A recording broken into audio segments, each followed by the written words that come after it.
to the flag of the United States of America, and to the republic for which it stands, one nation, under God, indivisible, with liberty and justice for all.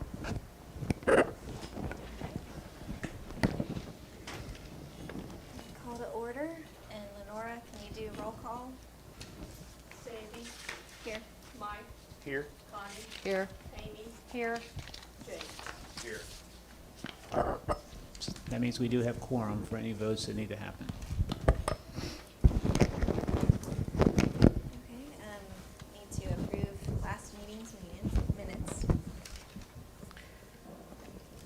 I'll make a motion to approve the minutes from the June 14th, 2022 meeting. Okay, I'll second it. All in favor, say yes. Yes? Yes. Any opposed? No. Motion carries. Okay, I don't think we have any old business. So new business, we have a playground donor, and because of that, we have to move forward on getting a park master plan. And in order to do that, we have to find someone who can do the planning. And I was trying everything I could to get Mount St. Joe or Miami University to at least give us some visuals, because we're going to be at the fire department open house on September 17th. And couldn't get that going, so we have to pick someone, I'd say, before the end of the month. And Mike, Justin, and myself met with the trustees yesterday to go over possible planners, which at present is between Abercrombie, Human Nature, MKSK, and Klingers. And after reviewing everything, and I talked to MKSK and Human Nature today to confirm some of their proposal. And basically Human Nature and MKSK are about the same amount of money, but Human Nature is much more well known for parks and for getting the public involved and going over the history and just getting as involved as possible in the entire process. And I was told we have to vote on this today, so if anybody feels you're not comfortable with that, that's fine, we can hold off on that. But as soon as we can come up with a decision, we can get somebody going, get our visuals and everything else ready to go. You have sent all the information out from these contractors to the board, so the board's had a chance to review the proposals. Correct. Of each of these, and just want to open it up. Does anybody have any questions or comments or concerns with regards to those proposals? Just keep in mind my estimates that I sent earlier today are different, because MKSK and Human Nature are both 20,000 at least. MKSK might actually wind up being a lot more, because it's per phase instead of the entire park, the entire process, all of the phases, which Human Nature will cover.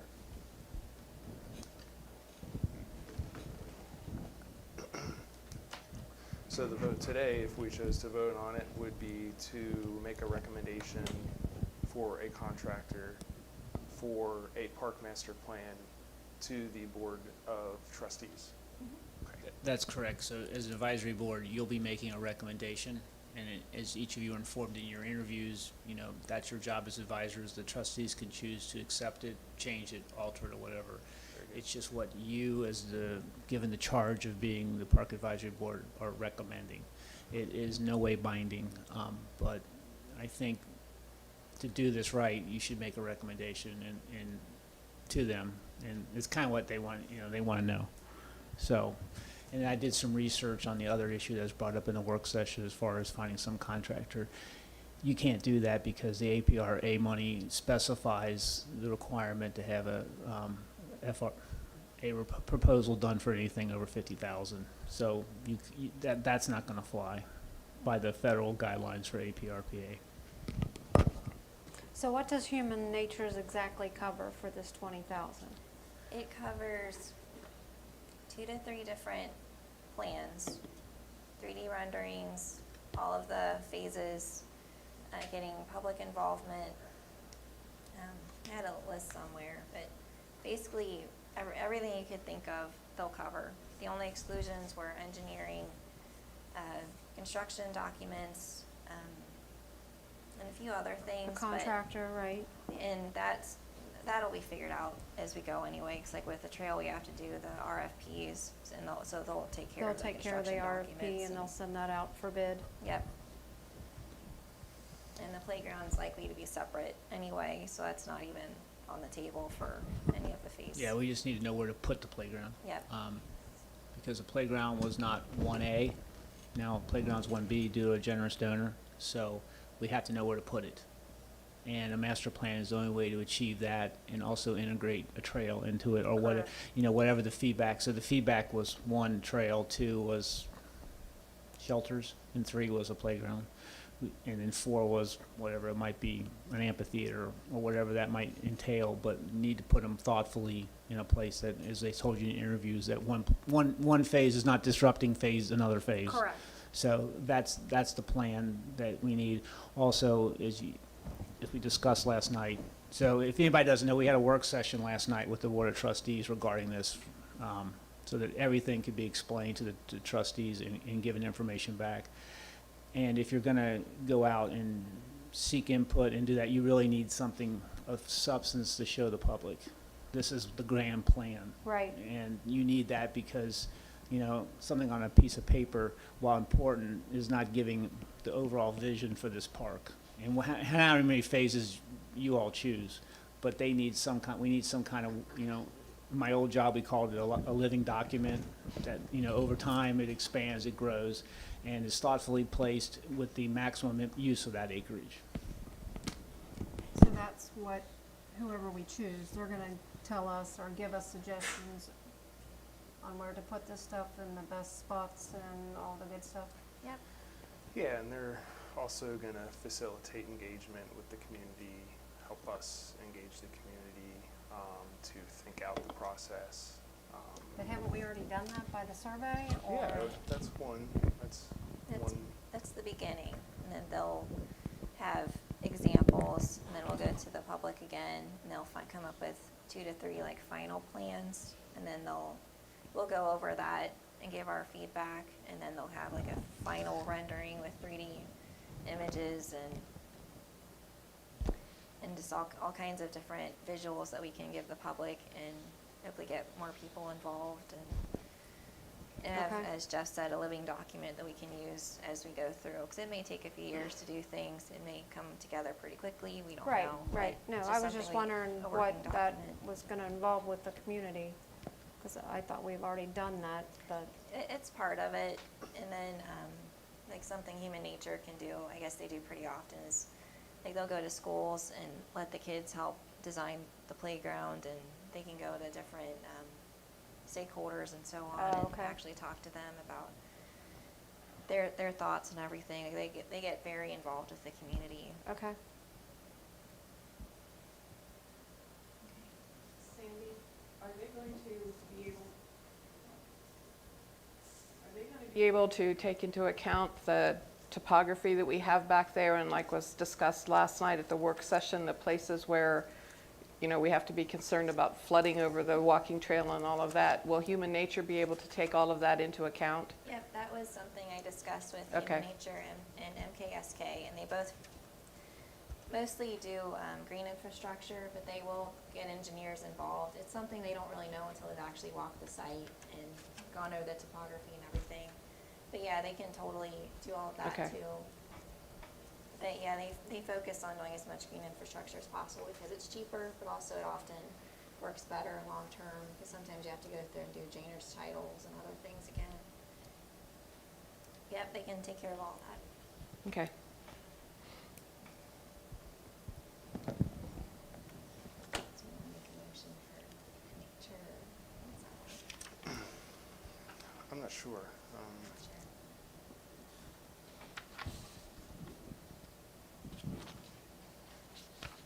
So does everybody feel ready to vote, or do you want to wait, or?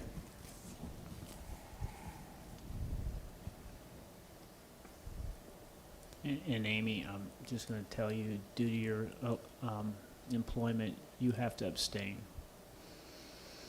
Because who you work for Right. is one of the bidders, and under Ohio ethics, that would be required. We need to wait for Justin. Okay, we can wait for Justin. We can do it later. Yeah. Okay. Yeah, we can revisit it later. We can ask Justin if he has any comments or concerns, and Okay. then we can do it later. Make a note to it.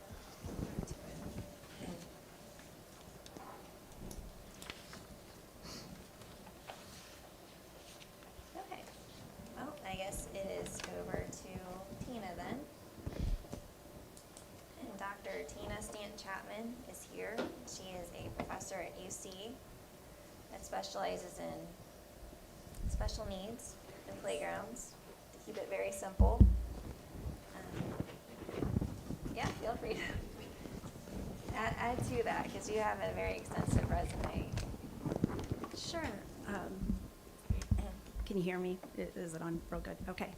So just to give you a background, I have a PhD in early childhood special ed from Vanderbilt University.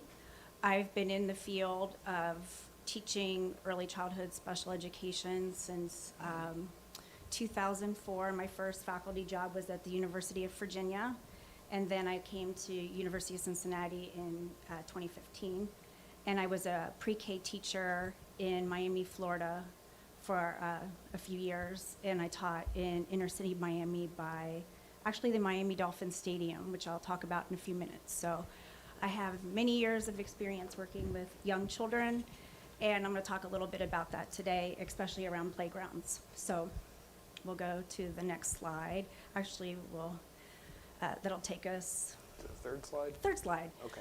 So how I got into playgrounds, it's hard to see the pictures because the show won't work, but actually the two left pictures are my students, a couple of my students, and the playground on the right isn't an exact rendering of the playground I had, but I was a newly teacher in Miami, Florida, and the playground that we had wasn't working. And the reason why I say that is Miami classrooms were huge. I had 24 students, 12 were what we call typically developing students, meaning that they didn't have any disabilities, and I had 12 students with disabilities in my classroom.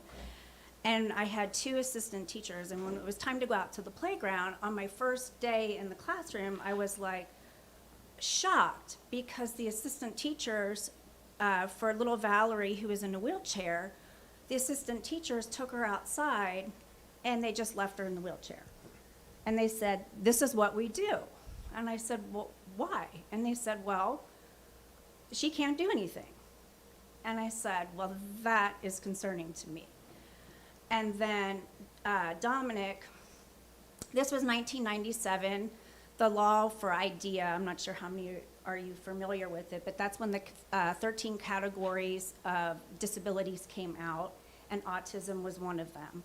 So it was fairly new. And with autism, he was not interested at all in that playground. So what he did was he would just circle around, he would play in the sand. He just had no interest in anything there.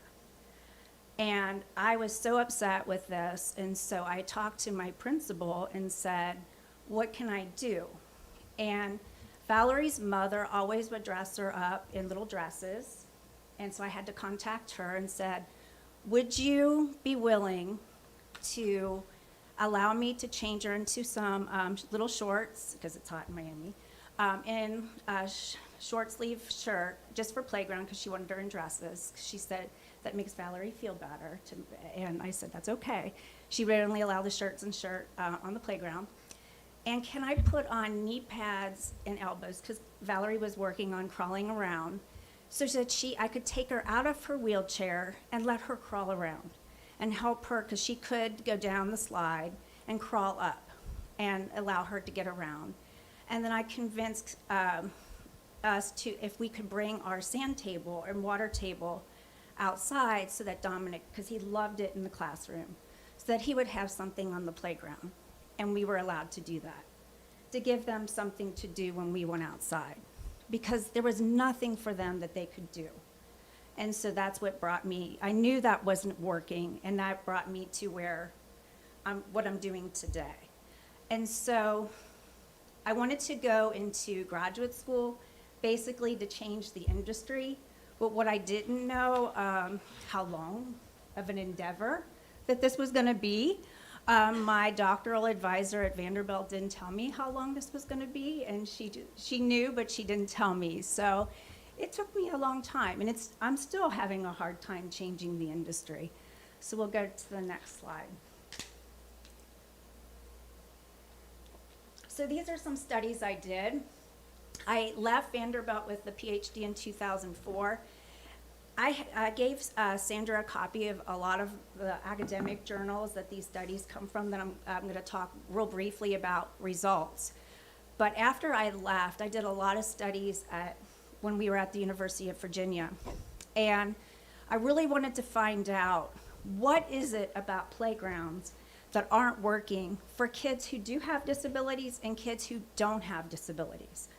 And so the first set of studies we did were we asked families who have children with and without disabilities, what is it do you like about playgrounds and what don't you like about playgrounds? And if they have, we were finding is that, what they were saying is that if they have a child that has a disability, they have to make a choice. They have to decide which child is going to be staying home that day. Is it going to be the child with a disability, or is it going to be the child who doesn't have a disability? And some families that have kids that have, they have both in their family, they're making that choice. And others are, if they don't make that choice, sometimes they had to drive over 30 minutes to find a playground that meets their needs. And others are saying, we just stay home. There's nowhere for us to go. And so we're just playing board games because there wasn't a playground for us to go to. Next slide.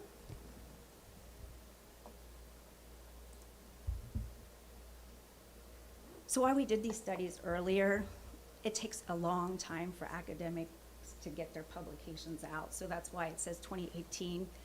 These studies we did in 2012, 2013, it takes a long time just to get through the peer review process. We also worked with teachers. We asked the same things. You have students in your class who have disabilities and students who don't. What is it about playgrounds that you think are working or not working? And they were saying they want one playground, very much what I was saying about that playground in my school. They want one that meets the needs of all their students because it's not working. They also found out that kids are segregating. Kids with disabilities either play by themselves or they play with other kids with disabilities. Kids who don't have a disability play by themselves, or they play with other kids who don't have a disability. They're not interacting with one another. They also find that, and we'll talk about it a little bit later in more detail, accessible playgrounds or inclusive playgrounds are boring for some kids who don't have a disability. And we'll talk about that in a little bit more detail. Next slide. And then we asked, if you could create your own playground, what would you do? So these are parents who had children with disabilities. Dream big. What would you build? And they said, we would dream of an inclusive playground, especially for kids under 5 years old. Because most playgrounds are for kids who are older than 5.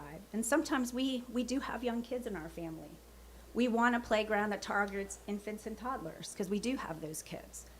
We also want a playground that's going to allow our kids, especially kids with autism, to form friendships, because it seems like all the playgrounds only focus on kids who have physical disabilities. We ignore every other disability. They also want a playground that allows the parents to have social support networks, because a lot of parents who have a child with a disability feel isolated. And so they wanted a playground that would allow them to make peer supports for the parents. And then finally, they wanted something for more sensory motor concerns at the playground. Okay, next one. So then that made me realize there's a lot of changes that need to be done in this industry. And so what are some things that we needed to do? Next. So the playground industry, and you may see this if you're looking at playground catalogs, you talk to playground salespeople. The playground catalogs and all the equipment have to focus on what we call chronological age. They focus on either 2 to 5, 5 to 12, because they have to look at the child's age. And I'm saying we need to start looking at abilities. Now the playground industry has to do it because they have to look at safety.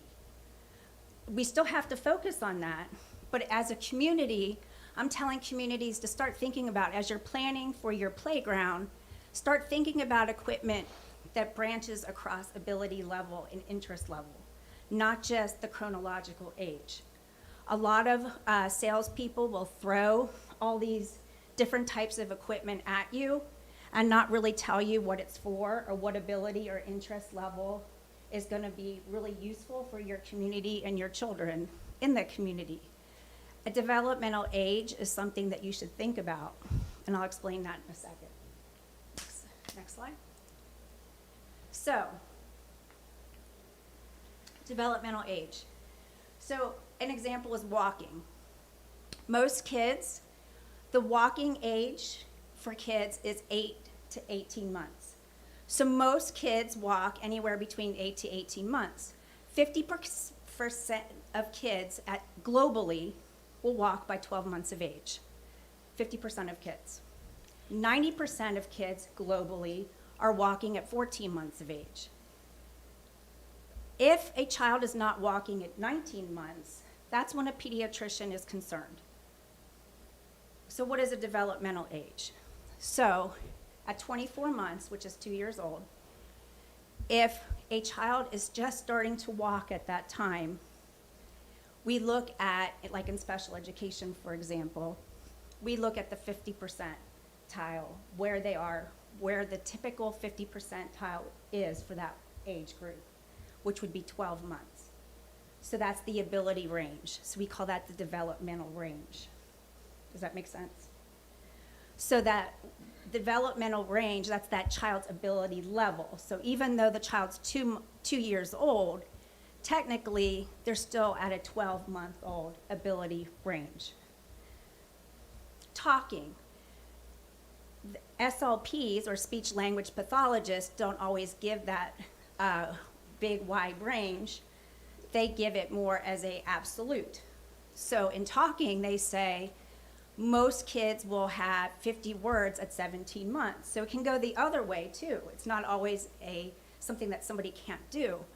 Developmental ability for 50 words for someone who has a specific language impairment might be 38 months or over 3 years old. So somebody who's delayed in language may not have 50 words until they're at over 3. But if a 14-month-old can speak 50 words before they're even reached that age, we would say they have a developmental ability of 17 months. They may be not quite gifted yet, but we would say they're on the above average developmental age. So they have a above average developmental ability. So what I'm saying, next slide please. So if we're thinking about playgrounds, your playground manufacturers have to follow that chronological age, but your playground equipment, you have to think about where kids are. So you want to think about things that expand across age groups. You may have some 4-year-olds who your playground sales catalog is going to say they're going to have to stay in this 2 to 5-year-old range, but they may have the gross motor skills, they can climb and everything in the 5 to 12. And that's okay.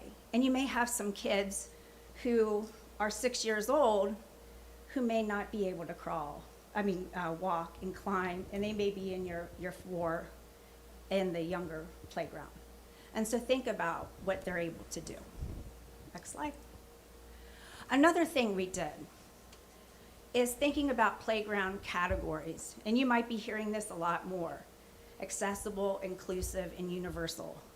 So, and I know I was talking about this with Sandra one day. A lot of people are starting to throw around the word universal. This publication I did, it just came out in, I think it was 2020. I get a moment because I have a lot coming out. What I did was I took the American Disabilities Act and all of the different playground guidelines and rules and ASTM guidelines, and I actually classified accessible and inclusive, but I added the category of universal and actually categorized what should universal look like and more standardize it, which you won't see in a playground catalog. And I put it in an academic journal. Next slide. So what I did in this journal was and I'll show you on the next slides, is actually put in what are the characteristics should you look for if you're looking for accessible playground, what is an inclusive playground, and what is a universal playground. So what are these characteristics? You're not going to find universal per se in a playground catalog or those ASTM or ADA, the playground law, the American Disabilities Act labels per se. But what I did was I took, based on the laws and idea and everything, what universal should mean. And I'll explain that in a second. So the next slide. And these are some pictures Sandra gave me of some playgrounds around here. So what is accessible? So accessible are basically playgrounds that have ramps leading to upper decks or provides transfer stations. So that playground picture on the left, you see the bottom there. You have the, at the bottom, there's a activity for, at the, it's like a, I can't see exactly what it is. Yes, okay, thank you. I haven't been to the playground to know what it is, but it's a sensory panel. It's for kids to play with. That's considered a lower deck activity for someone who cannot get to the upper deck. It meets ADA law. That's supposed to be an activity for a child that if they cannot get to the upper deck, that's supposed to satisfy their needs at the playground. The upper deck is for other kids who can get up to it and they have activities to do.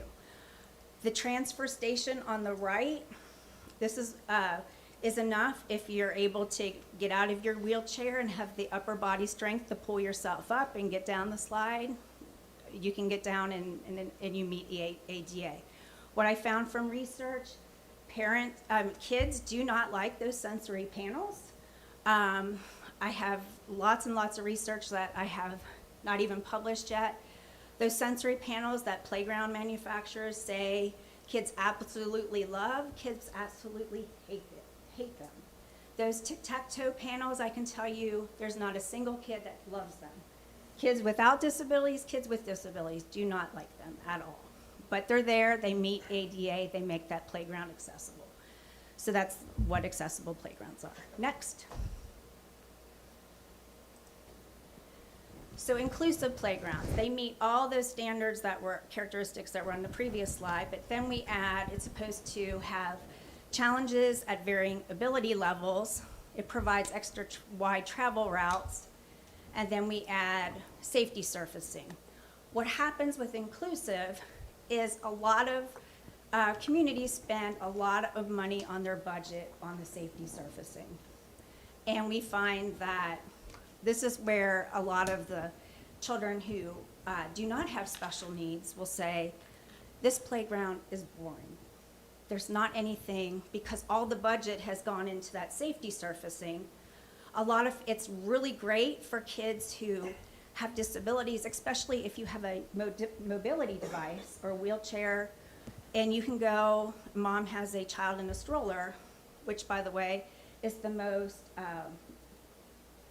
most frequent mobility device on a playground is a stroller. It's not really one for a child with a disability, but it's one we find most frequent on a playground is a stroller. It's great, but when they take children on the playground, most of the older kids get bored because most of the budget goes to that safety surfacing. And there's not much left for, money left for equipment. And so then what you find is that the kids don't stay there that long. And so we also have a lot of data showing that families stay there 15 minutes and then go. And so, next slide. So then what I did to come up with the universal design, and this is what I was saying, that when you hear this just thrown out from other people, they're just using it. One, they've heard me say it over and over at different presentations, because some of these people have come to my presentations at national conferences. I've taken universal design from architecture literature and also from education and kind of put it together. What is it from these researchers? What can we do for playgrounds? And next slide. And come up with these characteristics. And I'm not going to spend too much time on that because I know I'm limited on time. But I added these components to it based on what we know from architecture and education. And this is what we're doing. It's basically making sure that we're thinking about all learners, all individuals. And we're not looking at what people can't do. We're looking at what everyone can do. We're not focusing on the disability lens. We're looking at the ability lens. And so that's what this focus is. And that's what universal design is. Next one. And also from our research, what we were finding is what you see in these pictures, is that grandparents are also taking young children, they're watching children, and they're taking them to playgrounds. And so grandparents were saying, we want equipment that we can play with our grandchildren. We don't want to just sit on the bench and let them go. We want to be able to participate and play. We also wanted, parents wanted to participate and play with their kids. We also know that children who may have a sibling who has a disability wanted to be able to participate and play. The stroller was a big thing. Mothers and fathers were saying, we're taking a stroller, and sometimes that infant wants to get out. We wanted equipment that they could get out and participate and play, and sometimes that stroller, we need to get that stroller in some of this equipment and be able to move around. And we need some kind of equipment that a child that's younger can be joined with a child that's older, which you see in that bottom left picture. And then you need to think about equipment that's not just for kids with physical disabilities. Think about sensory, and what was often missed is children with visual impairments and hearing impairments. Next slide. So that brought us our first real test of a playground, which is West Fork Park. Next slide.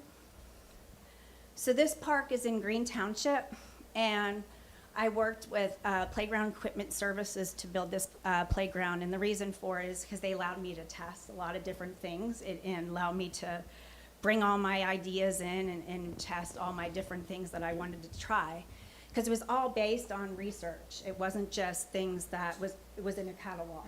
And so I wanted it to go, and we call it our womb to tomb playground, because I'm thinking of infants all the way to grandparents and 99 years old, because I wanted it to be for everyone.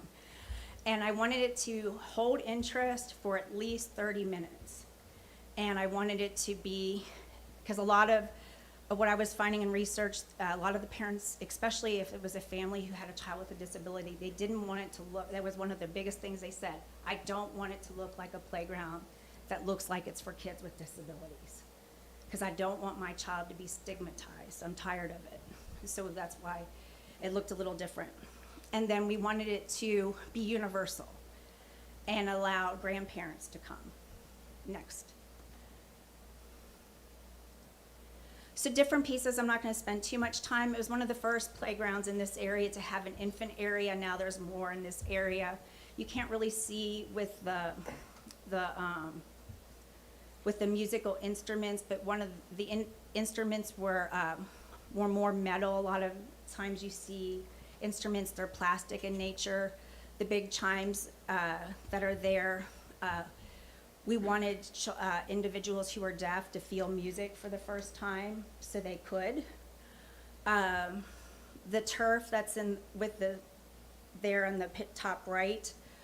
We had tunnels there. That was the first test of the turf.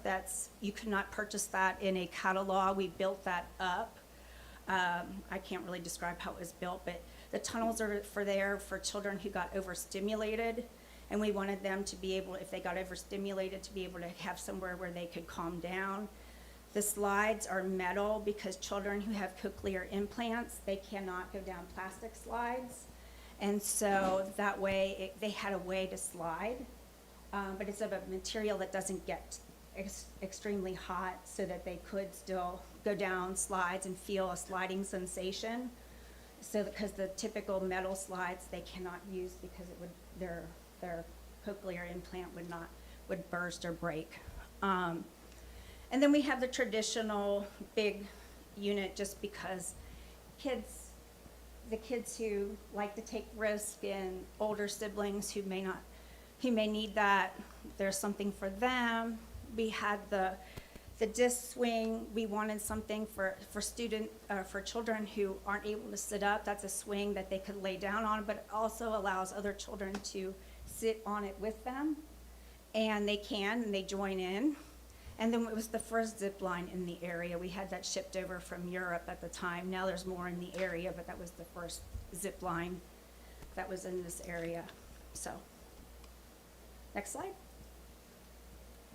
We also built a maze that was there, and you can kind of see that it was built specifically to offer sensory, and it provided tactile. You could not at the time purchase that in a catalog. We actually had that. It was actually artwork for businesses, and we had that specifically built. We had to change it up because we wanted it where we could change the design. So what you see here is actually different than what's currently at West Fork now, because they wanted to change the pattern that's out there. So it's different than what you see pictured in there at the time. But if you can see the visual, when the sun shines through the panels, it provides a visual stimulation for students and children. But we see families go in there and have picnics. There's hide and seek, all different things go on in the maze, not just finding the exit and the entrance and things like that. Next. One thing that's different I like to know if my playgrounds are working. Most people just put a playground in and go away.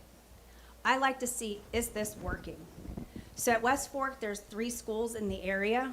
So I waited 6 months to get the novelty out of the playground out, and I'm still collecting data on this playground. We went to the 3 schools. I worked with the principals. We collected anonymous data. We went into the classroom. Well, I didn't. My doc students did. And we went into all the classrooms. I'm only showing you briefly the kindergarten through 6th grade from across the 3 schools.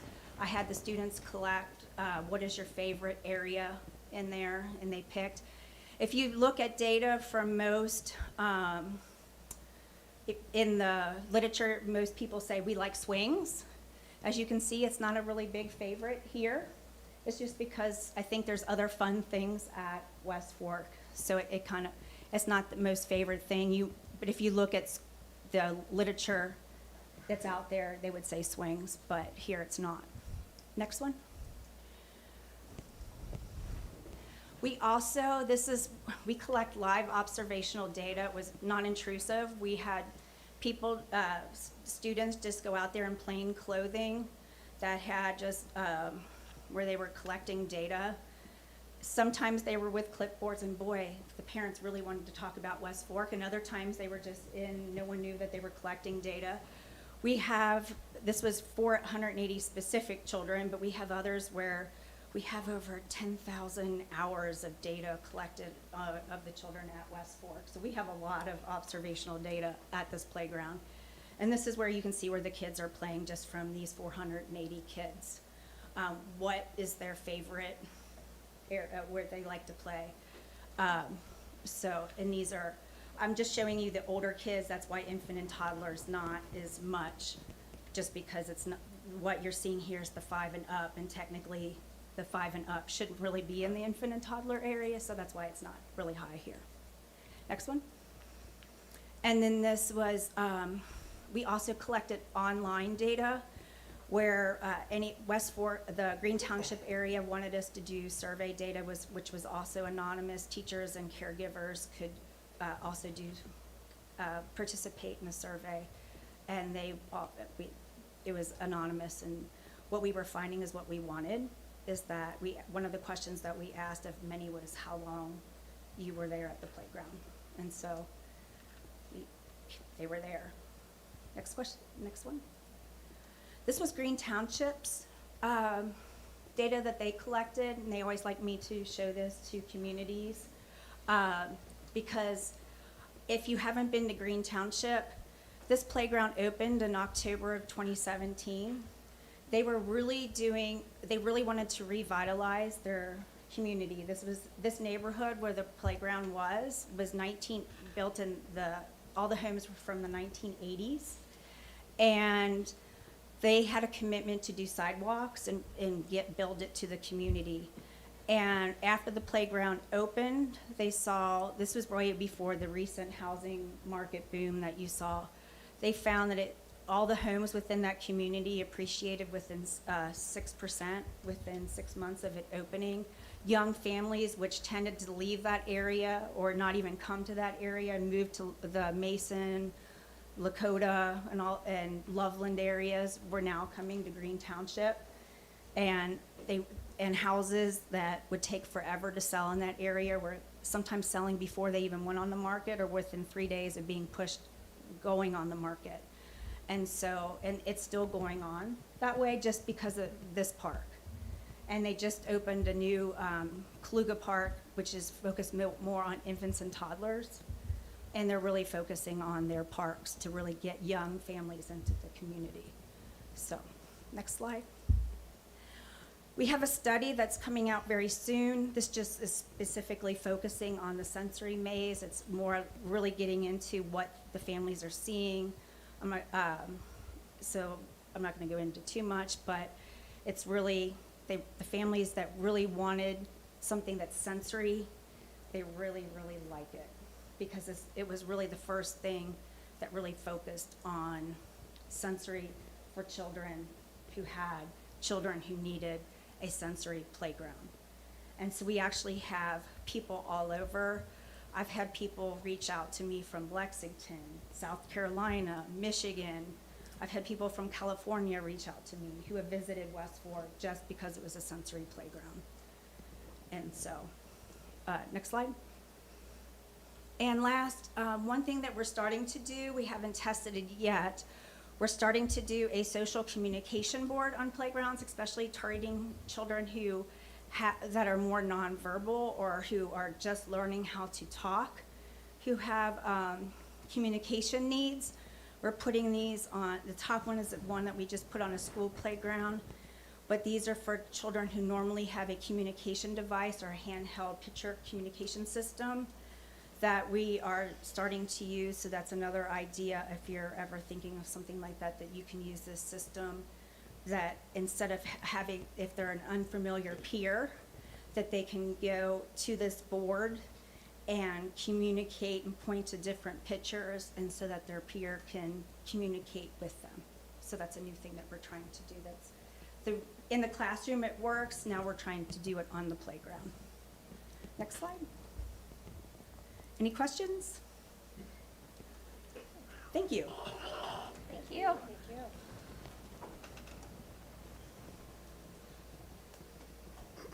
I probably went over my time, and I'm sorry. Oh, it's okay. I just start, No, you just. when I go over, I just start going.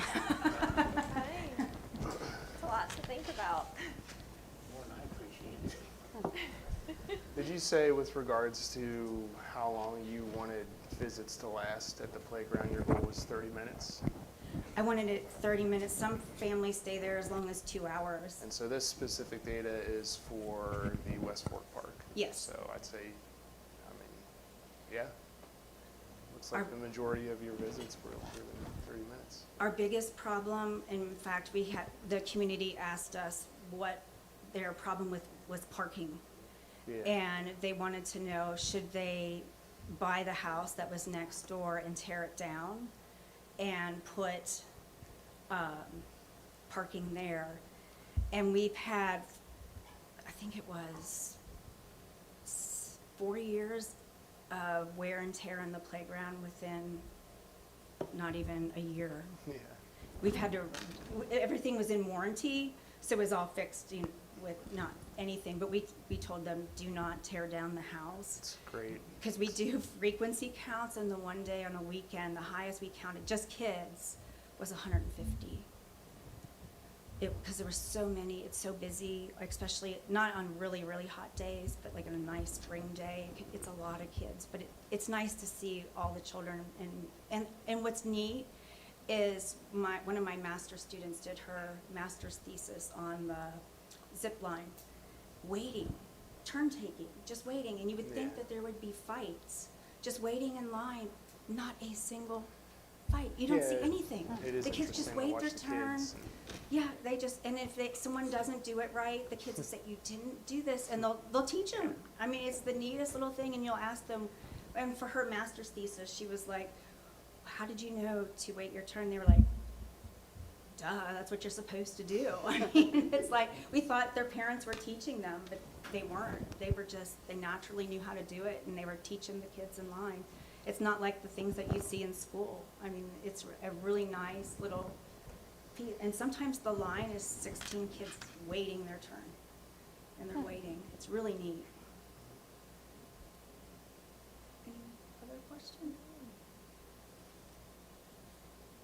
Does anybody have suggestions for a playground here or ideas? Definitely like the handicap stuff for sure. My daughter she does not talk or walk or working on walking, but she's mostly wheelchair bound. And I think my biggest thing is like in a lot of the playgrounds close to here, it's mulch or like cut up rubber and stuff. And like with her going from her wheelchair to now a walking gait trainer, she cannot stabilize herself on any kind of surface like that. So, like we've been to Westport and she can do quite a few things there with the cardboard sliding down Oh, the hill on the turf, and she can function her feet on that turf and the swing and stuff. And then there's another park we go to that has a regular zip line along with a handicap zip line where they strap into a seat Mm-hmm. and can go across. So I definitely, I like seeing, I think that talking communication board is amazing that you guys are starting Oh, to good. do, because my daughter, she's actually learning right now to communicate through a communication board. Oh, good. Yeah, so, and her, my best friend's kids and my nephew and everyone, they're always so like, what can she tell us? What can she tell us? Like, so the typical kids are definitely interested in what other kids want to say when they can't actually say it. So I think that's really good. Oh, and we can change out all the pictures, so I have the software that can be just for whatever whatever equipment Yeah. you would get. That can, and, It's not like he's in toddlers and stuff, so it's still Right. teaching. Right. aspect of it too. yes. What size, plot of ground should the township set aside, to start with the playground? What, half acre, what size, acre, what size do we need for a playground? I mean, we can work with whatever you come up with. I mean, whatever. What's Westport Park, like a size to compare? I'm trying to remember. Do you remember the size of Westport, Rob? Wasn't it 15? West Fork is probably. Wasn't it? Probably 7 or 8 acres. Yeah, that's right. Yeah, that sounds right. Um, Trying to remember what it was. Yeah, so to give you an idea, like 10,000 square feet, obviously would be 100 by 100. And so if you're looking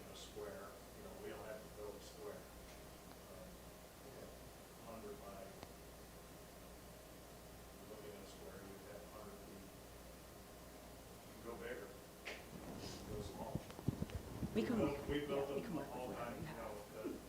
know, we've got one down in the arc that is. So some of the ones we did, like, we did the art encounter in the Creation Museum. We've done those, and then we've done a lot of smaller projects too. It's just whatever interests you. We're putting one at a school for preschool that's. Okay. So, we can do outside. Yeah, Westport would probably be about the same. 23,000. Google Earth. I was curious. 23,000.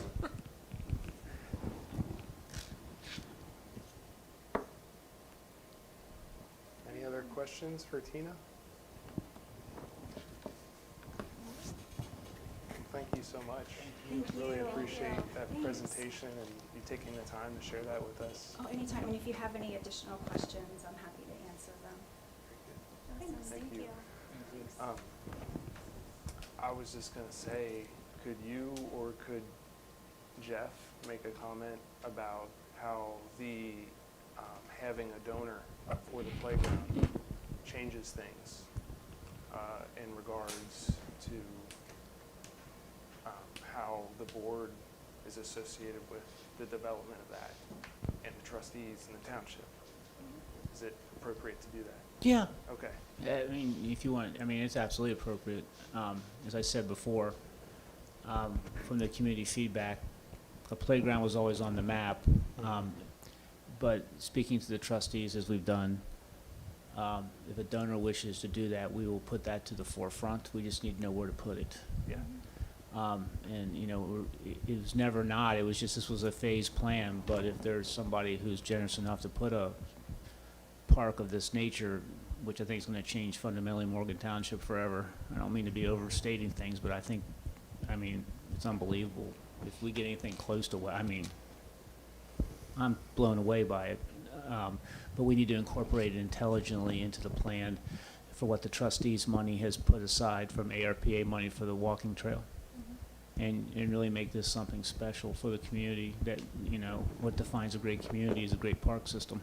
This would be a great start, so. And those of you who don't know, does everybody know the history of this, how this came about? Do you know? So, the American Rescue Plan Phase 2 gave money to the township for whatever they decided to do with it. In the beginning, the money was earmarked for certain projects, wastewater, broadband internet, and all these other very narrow things. Then it expanded out, and parks became part of what was approved by the federal government to use that money for. So the trustees have allowed $150,000 of a little over $500,000 of ARPA money for a walking trail or for the seed, because a walking trail, when the trustees were out running for re-election, walking trail was the biggest thing. So, you know, then we said we can make an intelligent plan and figure out multiple phases. And now that this playground has been, you know, has been offered, we need to put it somewhere. So, with the playground, and you know, and we're going to go after more donations. I mean, that to maybe expand the walking trail, and it's all based on, you know, what asphalt's costing. Lord knows with inflation, and what we can get, but there just needs to be an intelligent plan of multiple phases, you know, that we can do. So that's kind of how this came about. Is that accurate? I think so. Yeah. If not, but that's kind of how this came about. So we've got 14, little over 14 acres, and we've got a nice flat zone. The only thing that is limiting is the fire department uses a part of that for a helicopter landing zone. Believe it or not, in all 36 acres of Morgan Township, this is the only place you can land a helicopter for medical emergencies.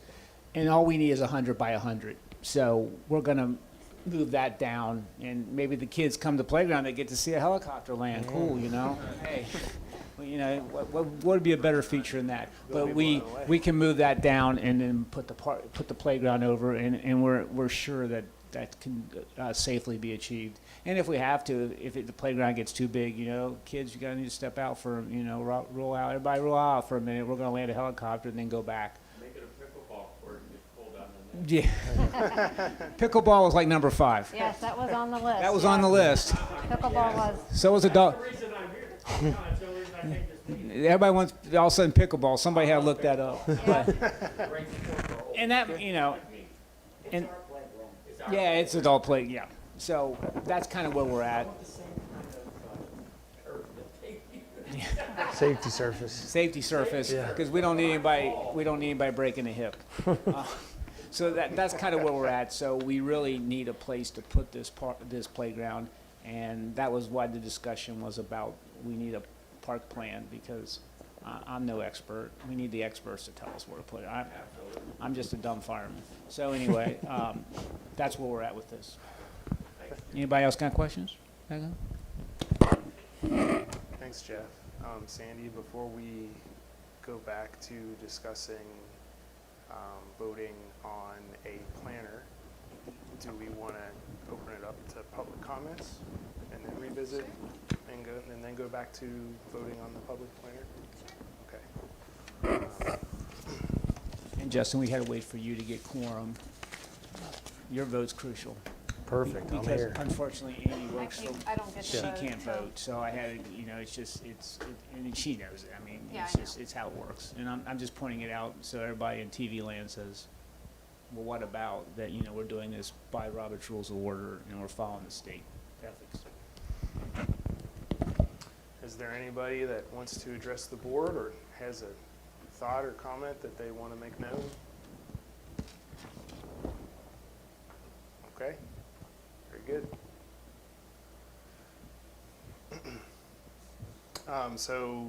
Justin, before you came, we talked about park planner. And we talked about the need for a park master plan. And Sandy introduced the possible planners that she has talked to and has gotten proposals from. And I think Sandy has sent all this information out to the board beforehand for everybody to take a look at.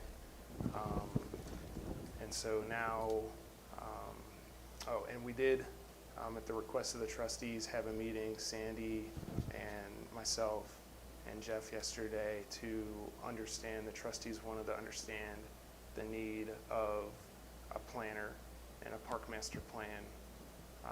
And so we met with the trustees last night to answer their questions and explain that to them. And so for them to move forward with choosing a planner, we need, as a board, to recommend to them a planner. And they can choose to take your advice or not. It's purely, it's a non-binding vote. Yep. Also, I did find out one of the question was about surveying. We sent it up to the Butler County engineer, and they'll have an answer tomorrow. But at this point, it did not seem to be an issue. It wasn't like, no, we're not doing it.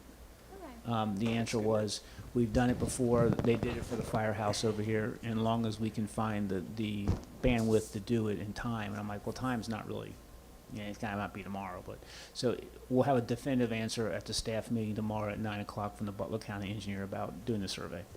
But it seemed, it wasn't a strong no. It was just, I gotta check with my boss, who has to call their boss. They have a lot of bosses there. Because it was like, I need to talk to 3 bosses. So we'll have a definitive answer by like 10 tomorrow, but it sounded good. Yeah, sounds good, thank you. Okay.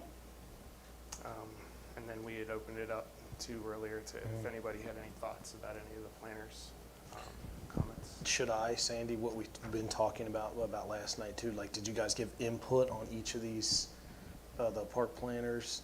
Did, like, discuss that before I got here or anything like that? Yeah, we went over a little bit, but yeah, we don't have personal experience. Like, Okay, should I give input again on that, I do you feel think? like you probably should, just at least Okay. in TV land. Yeah, okay, I got you. So I worked for a family general contracting landscaping business for 14 years doing commercial work. So we built parks is basically what we did, like Friendship Park, Colruyt Park, all these different heritage park. So I worked on these parks. Now I work for myself the last 5 years, but nonetheless, I spent time. So I've dealt with all of these people, every single one of them listed. And as I was telling Sandy, we've been emailing back and forth. If we were getting a parking lot built, I would say go with the cheaper guy, this or that. But if you want the best park planner, it's Human Nature. And then they're notorious in the industry. If you want a park put together and if you want the best of the best, you're going to go with Human Nature. And I've seen blueprints from all the different ones. I've been involved with all the parks, and they stand out. And if you ask I got friends who, being in the horticulture industry and going to college for this, friends who are architects, and if everybody says the same thing. If you want a park built, you want Human Nature. But the price is going to reflect that. You're going to pay more, but they're the best of the best, in my opinion, my experience, reading blueprints, putting parks together, working on parks that they designed. But like I said, I'm not saying that some of Abercrombie is bad or per se. The best of the best, with my experience and in my opinion, is Human Nature. Far succeeds anybody around here. Just my input on this. And I had a phone call earlier today to verify pricing Yeah. with MKSK and Human Nature, and they're about the same price. Yep, I ended It's up reading that pretty- just a few yeah. minutes right before I got here. You're fine. So I just saw wanted that. to verify Yeah. Yeah. Makes sense. And that was the tough part, reading through all of that to see it's not cut and dry. And what was it Really dig into MKSK it. told you? And it's 10,000 for phase 1 is our current proposal, and then the next phases might be 10,000, it might be more. It depends on how much work is involved, Per basically. phase, and we haven't actually defined how many phases yet there are. No, and There's Human at least Nature- two. At Yeah. least 2. So, Yeah, and Which Human would- Nature said it would be for everything. Yep. It includes your 3D renderings and really amazing visuals and pretty much everything you would need to take to the community for more input. And And Jeff, can you just, so this money that would be paid for this would come from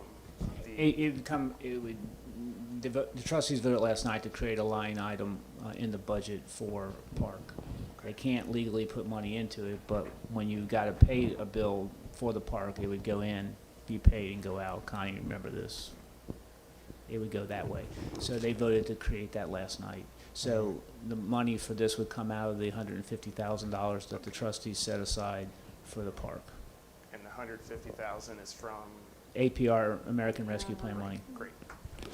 yeah, it's not tax money or anything like None that. of this at this point is any tax. I mean, it's all our money, let's be honest, but it's not, well, it is. I'm just saying. You write checks, but it's not out of any revenue that is generated by the township.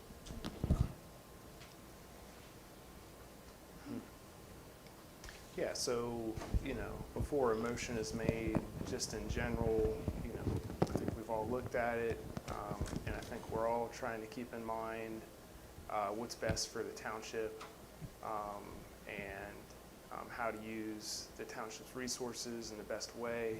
And I think we're all pretty excited about a park, and we want it to be the best that it can be. So that's the standpoint that I think we're all coming from. That being said, does anybody want to make a motion for any of the planners to recommend And your any of the motion would just be, planners? we're going to make a recommendation to the Board of Trustees for this planner. Yes. Just recommendation, that's it. So I will make the recommendation for Human Nature. So I know I got to specifically say that word for word. But That's it. that was it? That's it. You just, it's not binding, so Yeah. recommendation is Okay. important in Fair. that statement. I'll second that. All in favor? Yes, please. The motion has been made to engage Human Nature for the master park plan for Morgan Township. Sandy, Yes. Mike, Yes? Connie, Yes. Jake, Yes. Justin, Yes. and Amy is not eligible She to just vote. says abstain. So we had 5 yes for Human Nature, so I would assume you'll recommend it to the trustees I will give in my next report that the advisory board has recommended Human Nature be engaged for this master plan.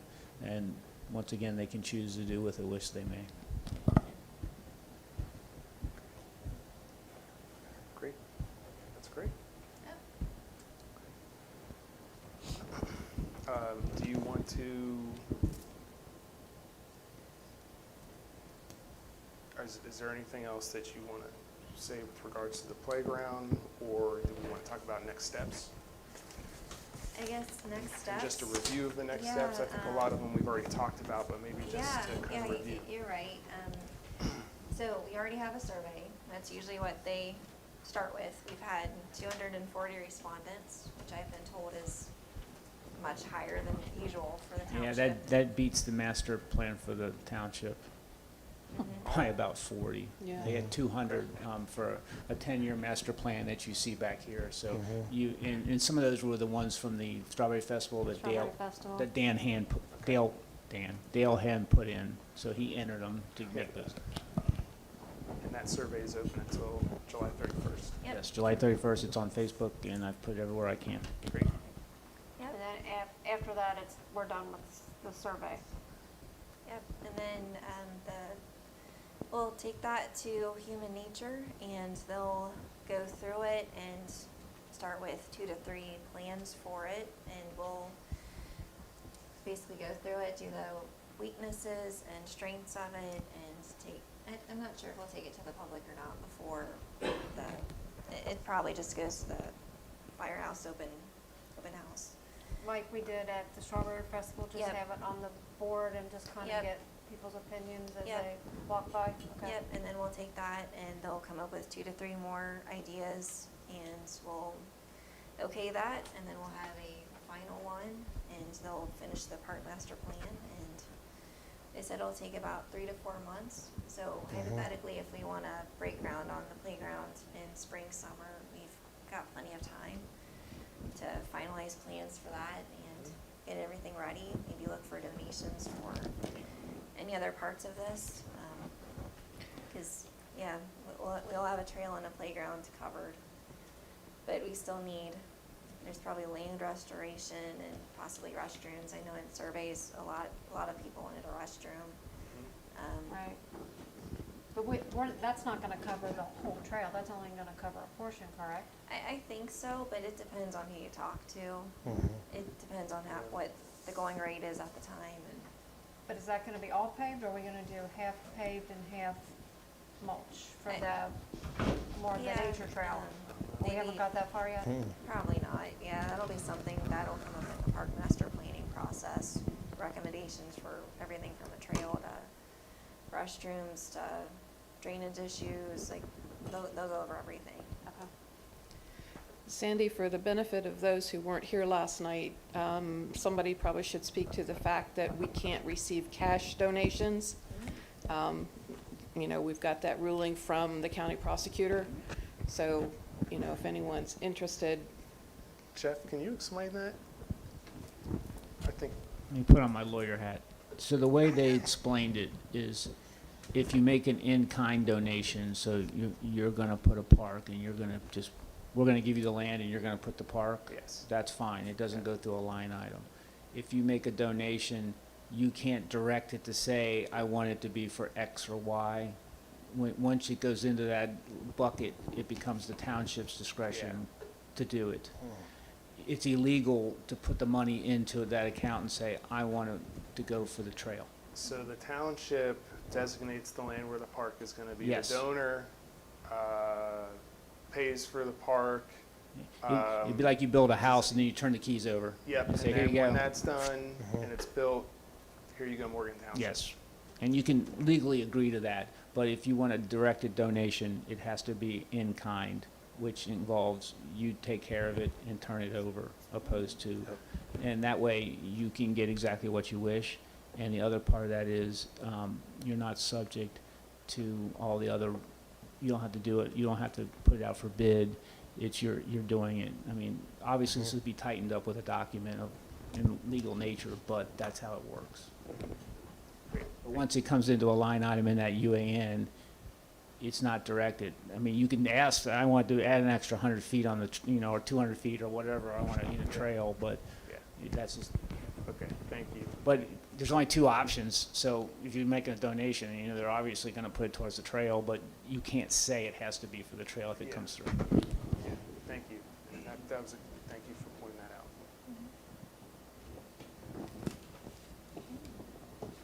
Anything else we need to go over today, or? Sandy, does our playground donor want to make any remarks to the board or anything? Okay, I guess a no. Okay. Okay.